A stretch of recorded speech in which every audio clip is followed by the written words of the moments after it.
The Discovery, the Great Hall of the Galaxy Council, was never quiet. But today it was dead silent. Commander HFY stood at the center of the massive room. His blue skin had turned pale. In his 4 hands he held a data pad that was shaking. Around him, representatives from 50 different alien species waited. They could all see the fear in his eyes. "Something is wrong," whispered Ambassador Krelton from the Vorthan Empire. Her tentacles moved nervously. "Very wrong." Commander HFY cleared his throat. "Fellow council members," he began, his voice cracking. "We have a problem. A big problem." The holographic display in the center of the room flickered to life. It showed a small blue and green planet. It looked peaceful, beautiful even. White clouds swirled around it like soft cotton. "This is planet designation XK739, HFY announced. "We have been watching it for 50 years. A council member from the back called out, "That's the primitive world, right? The one with the violent species?" "Yes," HFY nodded. "The inhabitants call themselves humans." Several aliens laughed. "Humans," scoffed General Mordak from the War Council. "Those weak creatures, they cannot even leave their own planet. They fight each other with primitive weapons. They are no threat to anyone." HFY's expression grew darker. "That's what we thought too." The display changed. Now it showed data readings, numbers and graphs that made no sense to most of the council.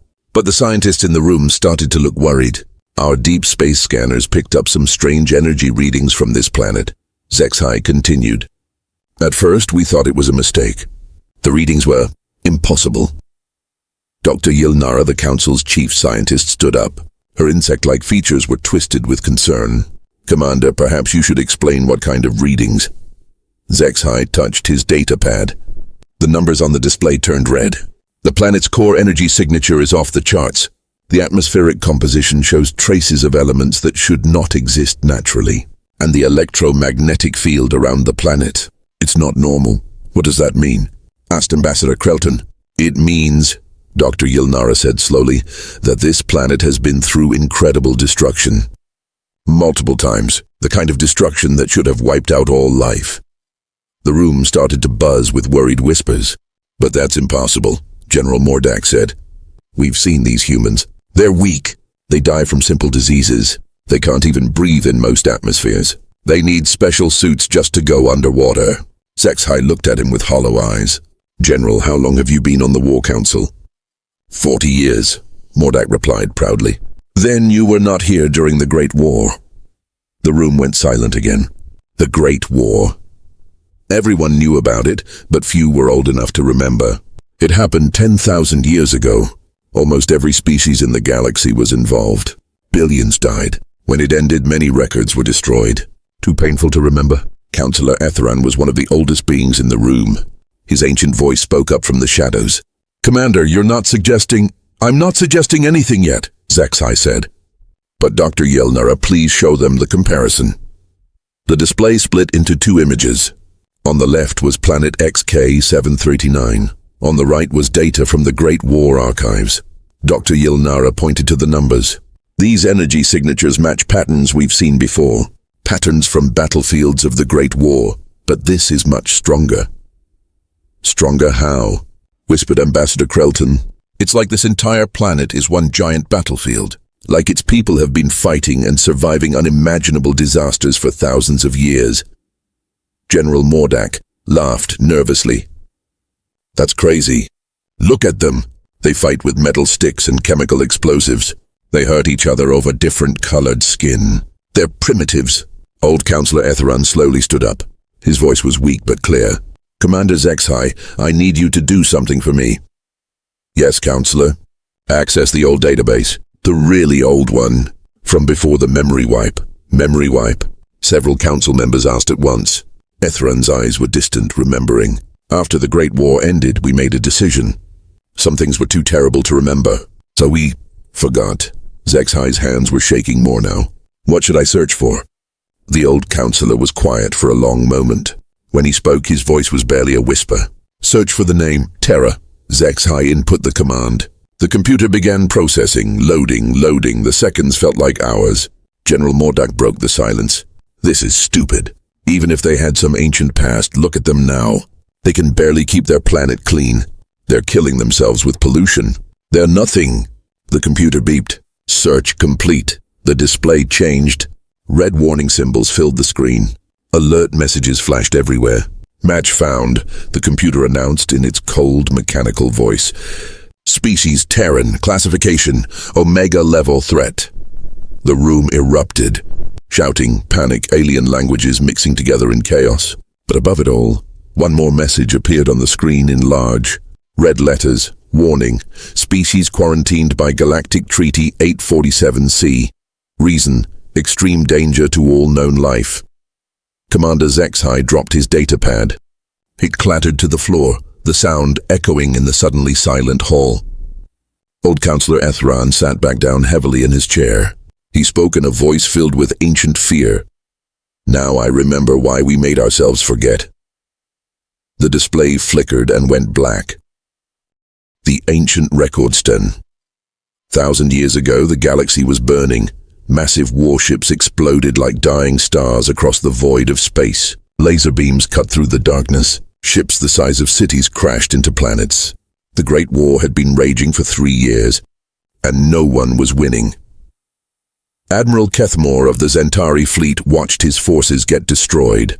Again, his flagship shook as another explosion rocked the hull. Through the bridge windows, he could see enemy fighters dancing between his ships like deadly angels. "Who are they?"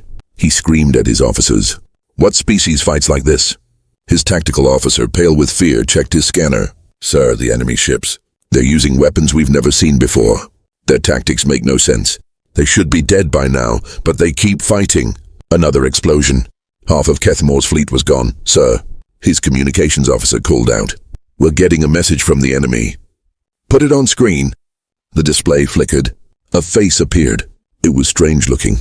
Pale skin, small eyes, no scales or tentacles. It looked almost primitive, but its eyes were cold as ice. "This is Captain Sarah Martinez of the Terran Marines," the creature said in perfect galactic standard. "You have 30 seconds to surrender." Admiral Kethmore laughed. "Terran, never heard of you. You're outnumbered 50 to 1. The human smiled. It was not a nice smile. 30 seconds, she repeated and closed the channel. 29 seconds later, Admiral Kethmore's entire fleet was space dust. Back in the present, the Galaxy Council was in chaos. Commander HFY stood before the emergency assembly. Every seat was filled. Even species that never came to council meetings were here. The news had spread fast. The Terrans were back. The archives are clear, HFY announced. 10,000 years ago, a species calling themselves Terrans appeared in our galaxy. They came from the planet we now call XK-739. Their real name for it was Terra. Murmurs filled the hall. Fear was thick in the air. Dr. Yilnara stepped forward with a holographic projector. "I've been studying the old battle records all night. What I found changes everything we thought we knew about war." The display showed an ancient battlefield. Debris floated everywhere. Alien ships, broken and burned. "This was the Battle of Kepler's Ring," she explained. 5,000 Zentari warships versus 50 Terran vessels. "The Terrans won!" General Mordak stood up angrily. "That's impossible. No species can fight odds like that." "The Terrans could," said a new voice. Everyone turned. In the doorway stood veteran Captain Zultar. He was ancient, even by galactic standards. His body was covered in scars from 100 battles. He walked slowly into the hall, leaning on a metal staff. "Captain Zultar," Commander HFY said respectfully, "you fought in the Great War." The old warrior nodded. "I was there when the Terrans first appeared. I saw what they could do." His voice was haunted by old memories. "We called them the Death Worlders." The hall went silent. "Their planet should have killed them billions of years ago," Zultar continued. "Ice ages that lasted millions of years. Asteroid impacts that destroyed 90% of life. Volcanic eruptions that poisoned their air. Diseases that should have wiped them out completely." He paused, looking around the room at the frightened faces. "But they survived it all, and every disaster made them stronger." Dr. Yilnara nodded. The energy readings we're seeing now make sense. Their planet wasn't just hit by one catastrophe. It was hit by hundreds, maybe thousands. And the humans lived through all of them. "But they look so weak," whispered Ambassador Krelton. Captain Zultar laughed bitterly. Weak.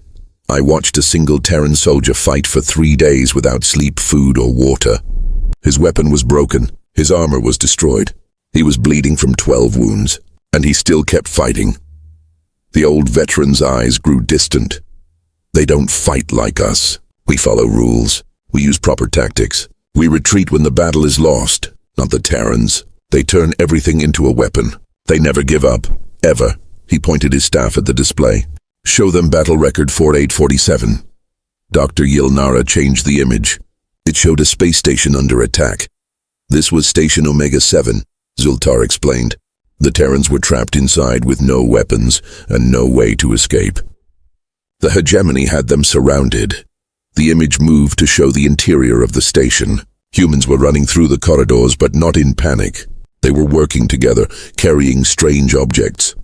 "What are they doing?" asked General Mordak. "They turned the station's coffee makers into explosive devices," Zultar said matter-of-factly. "They used cleaning chemicals to create poison gas. They turned the artificial gravity into a weapon." The display showed the hegemony ships exploding one by one. In 6 hours, they destroyed an entire fleet using nothing but maintenance equipment and household items. The council members looked sick. "That's when we realized," Zultar continued, "that we weren't fighting a normal species. We were fighting evolution itself. Every bad thing that ever happened to their planet had turned them into perfect survivors." Commander Zexai cleared his throat. "Captain, what happened to them? Why did they disappear?" The old warrior sat down heavily. "After the war ended, the major powers made a deal. The Terrans were too dangerous to let roam free, but they had helped us win, so we couldn't destroy them. So what did you do? We made them forget." The hall erupted in shocked whispers. "Memory wipe technology," Zultar explained. "We erased their knowledge of space travel. We made them think they had never left their planet. We told them they were alone in the universe." Dr. Yilnara gasped. "You trapped them on their own world." "We quarantined them," Zultar corrected. "For everyone's safety, including theirs," General Mordak scoffed. "Well, it worked, didn't it? Look at them now. They're primitives again." Zultar stared at him with pity. "General, you still don't understand." Suddenly, alarms began blaring throughout the council hall. Red lights flashed. Emergency broadcasts filled the air. "Alert! Alert! Unknown vessel approaching council station." Commander Zexai grabbed his communicator. "Control, identify the vessel." The response made his blood freeze. "Sir, it's a Terran ship. They're requesting permission to dock." The hall exploded in panic. Screaming, shouting, aliens running for the exits, but Captain Zultar just sat in his chair, looking very, very tired. "I tried to warn you," he said quietly. "The Terrans aren't primitives. They've just been sleeping." On the main display, a sleek spacecraft approached the station. It looked peaceful, almost friendly. "Sir," the control officer's voice crackled through the speakers. "They're broadcasting a message. Put it through," Zexai whispered. A cheerful voice filled the hall. "Hello. This is Dr. Sarah Chen from Earth. We come in peace." "We brought chocolate." The last thing Captain Zultar said before the feed cut out was, "May the stars have mercy on us all." Part 3, First Contact Gone Wrong. Dr. Sarah Chen stepped out of her ship with a big smile on her face. She was a small woman with kind eyes and messy brown hair tied back in a ponytail. In her hands, she carried a basket filled with gifts from Earth. Behind her, 3 other human scientists followed, all looking excited and curious. "This is amazing," whispered Dr. James Park, her research partner. "First contact with alien life." Dr. Chen nodded enthusiastically. "I can't believe we're really here. Look at this place." The council station was massive. Gleaming metal walls stretched in every direction. Strange lights pulsed in patterns they didn't understand, and everywhere aliens were watching them. But the humans couldn't see what the aliens saw. To Dr. Chen, the aliens looked fascinating and wonderful. To the aliens, the humans looked like walking nightmares. Commander Zexai approached slowly, flanked by 20 armed guards. His blue skin was pale with fear. Behind him, dozens of council members watched from a safe distance. "Greetings," Zexai said carefully. "Representatives of Terra." "Oh, you mean Earth," Dr. Chen said brightly. "Yes, that's us. I'm Dr. Sarah Chen from the University of Tokyo. This is Dr. Park, Dr. Martinez, and Dr. Okafor. Each human stepped forward and extended their hand. The aliens stepped back in terror. They're showing their weapons, hissed General Mordak to his aide. No, sir, his tactical officer whispered back, checking his scanner. Those are their hands. They're trying to grab us. Even worse. Dr. Chen noticed the aliens seemed nervous. Oh, sorry. We come in peace. These are gifts from our world. She reached into her basket. 30 weapons were instantly pointed at her. Freeze! Shouted the guards. Dr. Chen froze, confused. Okay? I was just getting the chocolate. Slowly, very slowly, she pulled out a small wrapped package. The aliens watched it like it might explode. This is chocolate, she explained gently. It's a sweet treat from Earth. We thought you might like to try it. Commander HFY studied the package with his scanner. What does it do? You eat it, Dr. Park said helpfully. It tastes good. Makes people happy. A mood-altering substance, gasped Dr. Yilnara. They're trying to drug us. No, Dr. Chen laughed. It's just candy. Look, I'll show you. She unwrapped the chocolate and took a bite. Delicious. The aliens watched in horror as she consumed what they believed was a chemical weapon. She's immune to her own poison, whispered an alien scientist. Commander HFY decided to change the subject. Tell us about your world. Oh, Earth is wonderful, Dr. Chen said enthusiastically. It's our home. We've lived there for about 300,000 years. 300,000 years? HFY's voice cracked. Your species is ancient. Well, modern humans are that old.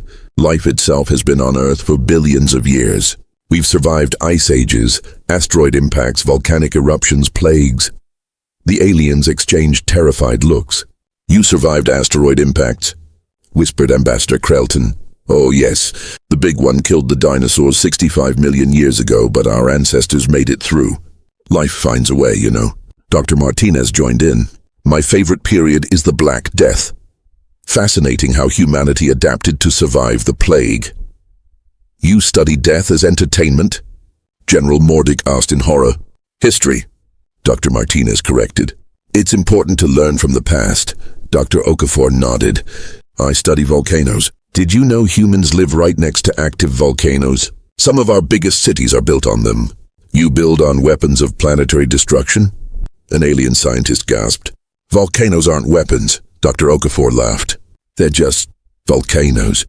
The soil around them is very fertile, good for growing food. Commander HFY was taking notes frantically. Every innocent human comment sounded like a military briefing to him. Tell us about your recreational activities, he said carefully. Dr. Park's face lit up. Oh, I love sports. I do boxing and mixed martial arts. Combat training, HFY wrote down. And mountain climbing, Dr. Chen added. Last year I conquered Mount Everest. Terrain domination exercises, he noted. I'm into extreme sports, Dr. Martinez said. Skydiving, bungee jumping, whitewater rafting.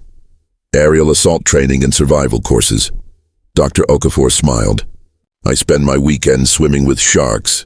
HFY's pen broke. You swim with apex predators, he stammered. For fun? They're beautiful creatures, Dr. Okafor said. Most sharks are completely harmless to humans. More people die from vending machines than shark attacks. You have automated killing machines in your cities? Ambassador Krelton shrieked. No. Dr. Chen laughed. Vending machines sell snacks. They just sometimes fall on people who shake them too hard. The aliens looked even more confused and terrified. Your people shake heavy objects until they fall. General Mordak asked weakly. Well, when they eat our money but don't give us food, Dr. Park explained. It's pretty annoying. You have machines that steal resources and your response is physical violence? Dr. Yilnara was making rapid notes. I wouldn't call it violence, Dr. Chen said. More like percussive maintenance. Percussive maintenance, HFY repeated slowly. You know, hitting things until they work, Dr. Martinez clarified helpfully. The meeting continued for 2 hours. Every innocent human comment made the aliens more terrified. When Dr. Chen mentioned humanity had killed it at the Olympics, 3 aliens fainted. When Dr. Park said he was dying to see the station's library, security was doubled. By the end, Commander Zexai looked like he had aged 10 years. "Dr. Chen," he said carefully, "we need to discuss some things with our council. Would you be willing to wait in our guest quarters?" "Of course." Dr. Chen beamed. "This has been so exciting. We can't wait to share everything with Earth. Humanity is going to be thrilled to know we're not alone." After the humans left, escorted by nervous guards, the council gathered in emergency session. "They're even more dangerous than before," General Mordak announced. "They've learned to hide their true nature behind friendly faces." "Did you hear how casually they talked about surviving planetary disasters?" Ambassador Krelton added, "They think mass extinction events are normal." Commander Zexai stood at the center of the panicked group. "The question is, what do we do now?"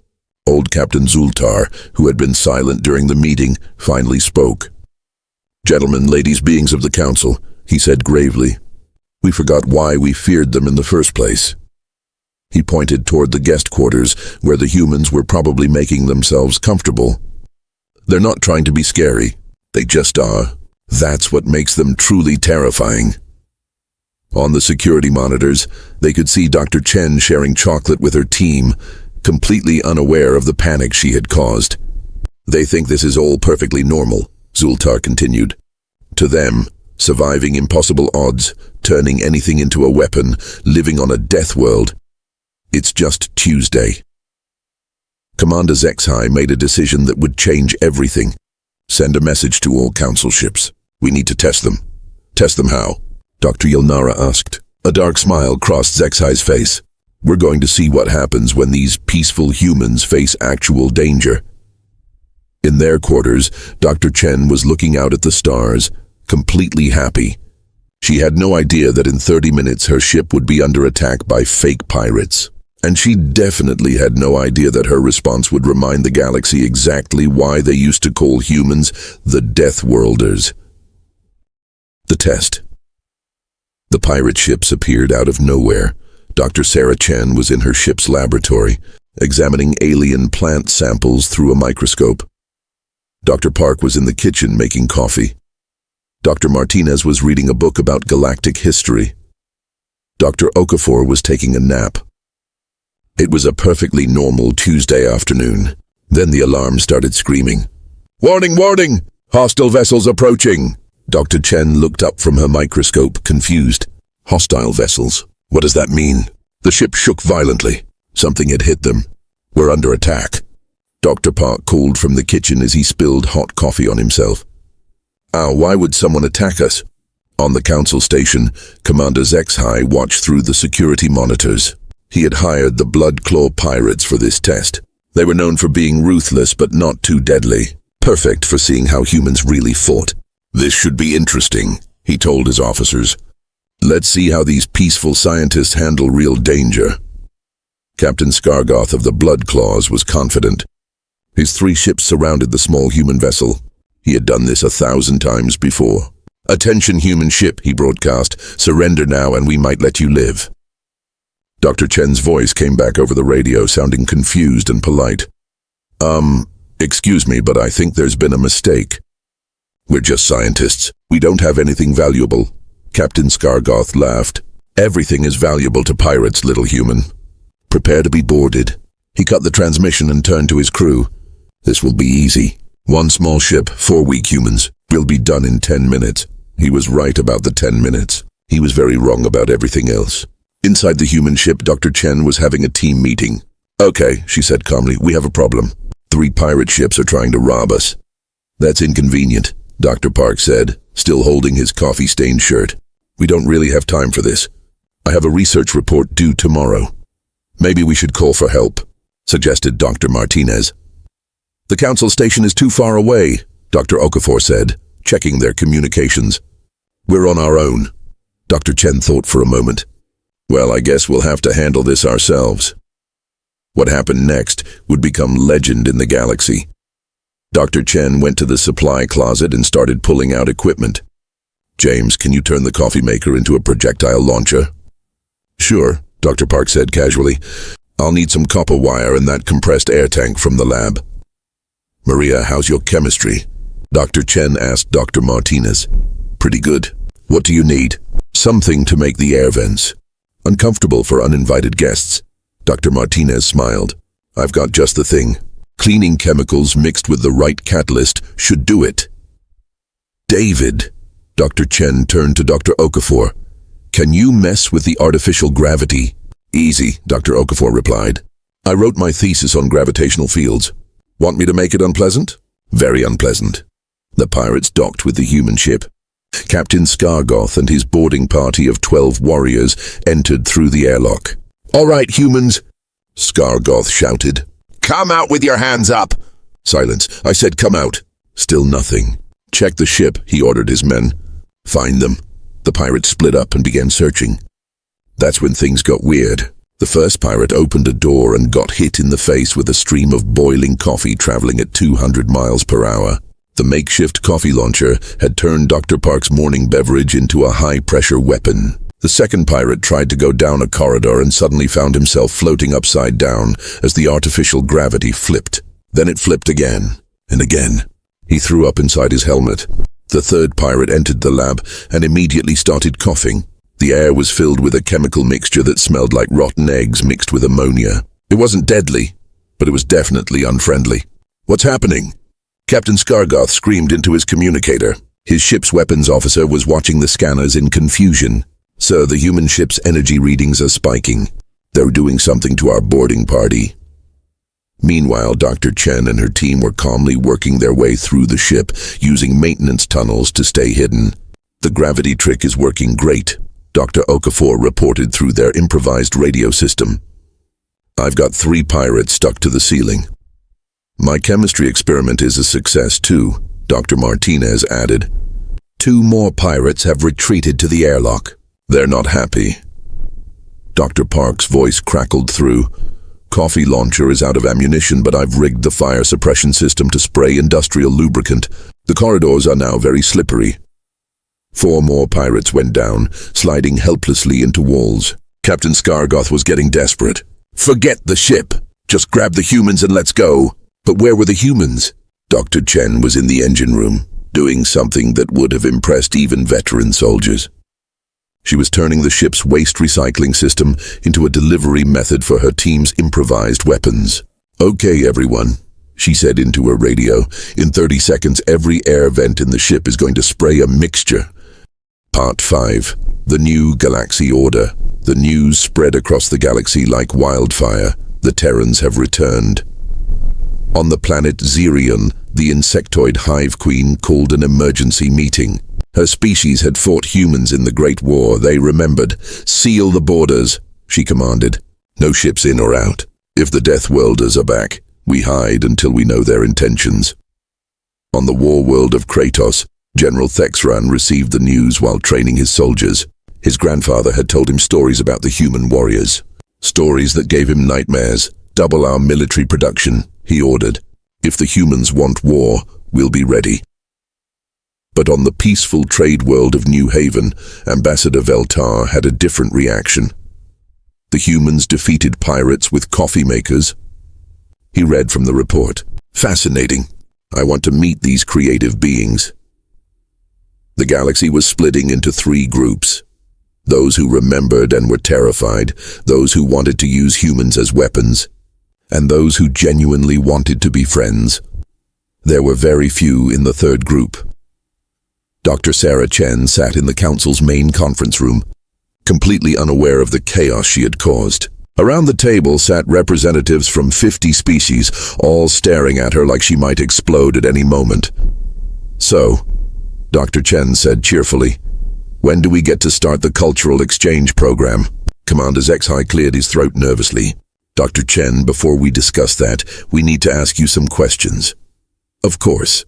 Fire away. Several aliens flinched at the word fire. Your planet, Zexai began carefully. Has it always been dangerous? Dr. Chen thought about it. Well, Earth has its challenges.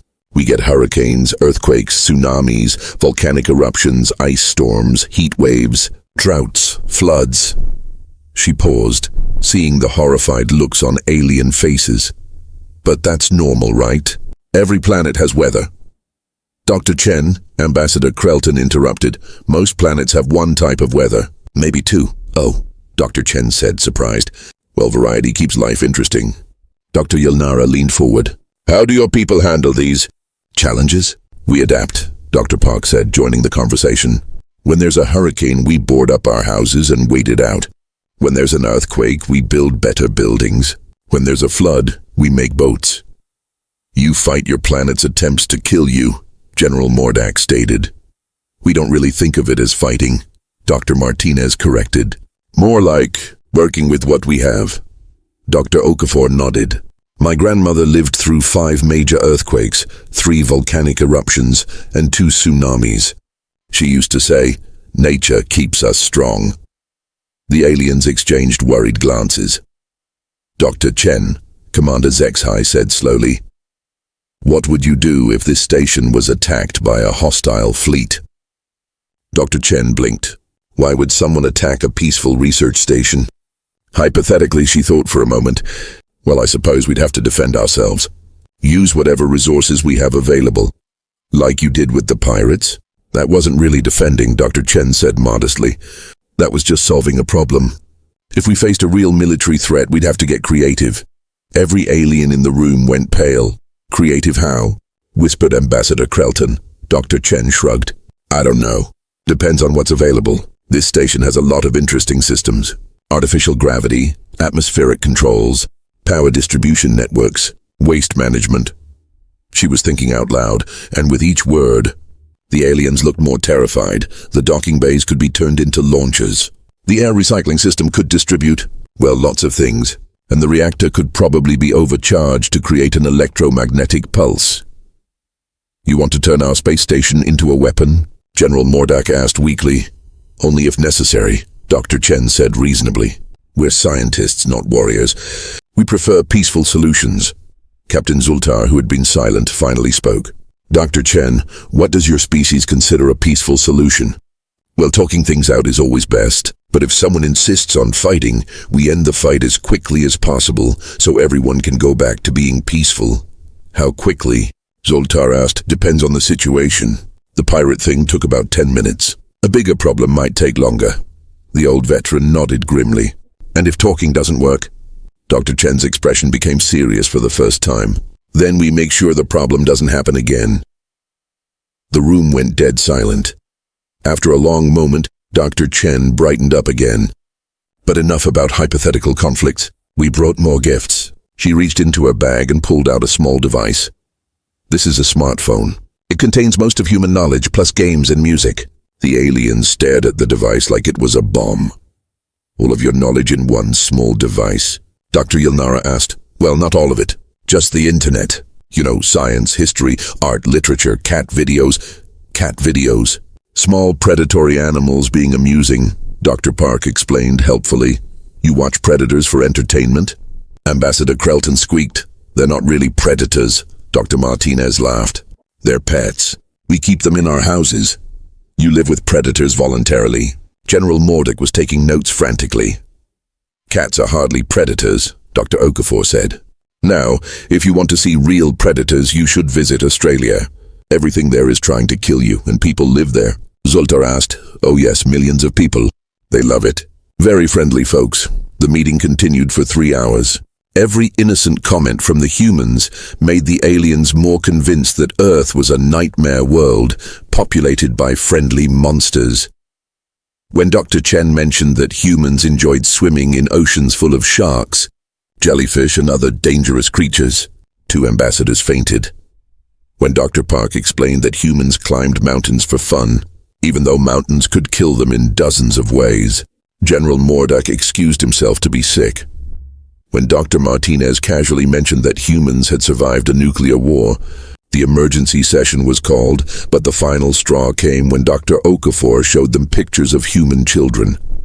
These are from my daughter's school sports day, he said proudly, showing images on his phone.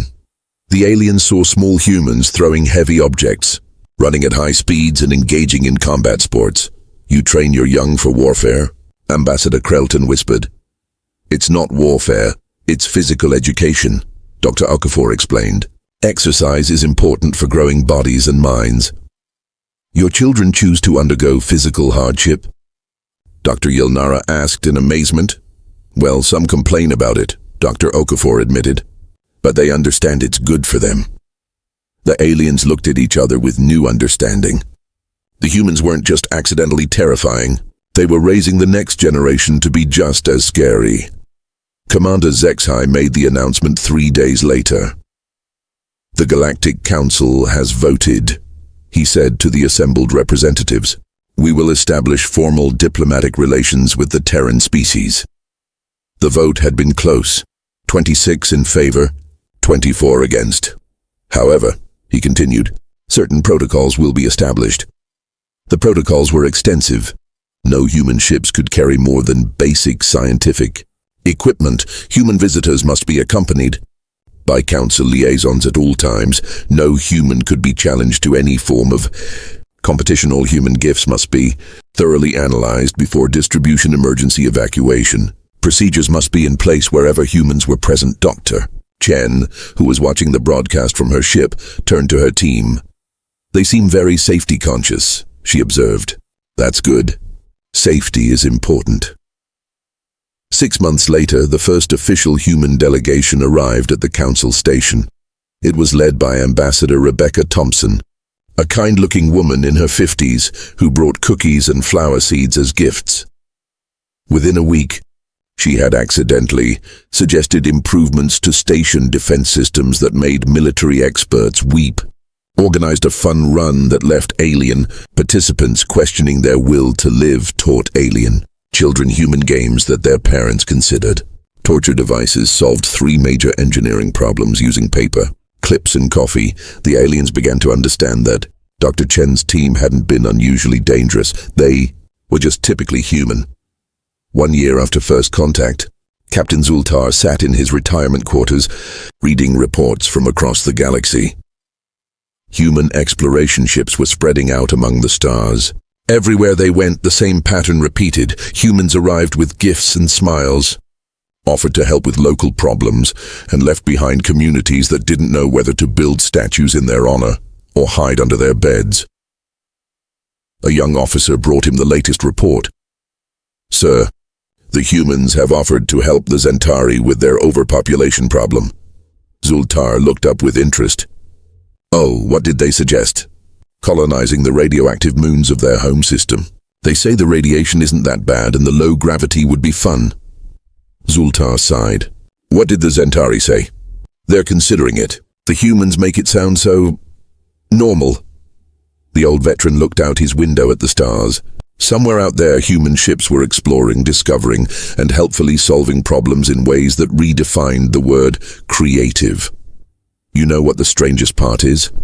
He said to the young officer. What's that, sir? They really are peaceful. They genuinely want to help. They just happen to be the most accidentally terrifying species in the galaxy. He pulled up a video message that had arrived that morning. Dr. Sarah Chen's smiling face appeared on screen. Hello, Captain Zultar, she said cheerfully. I wanted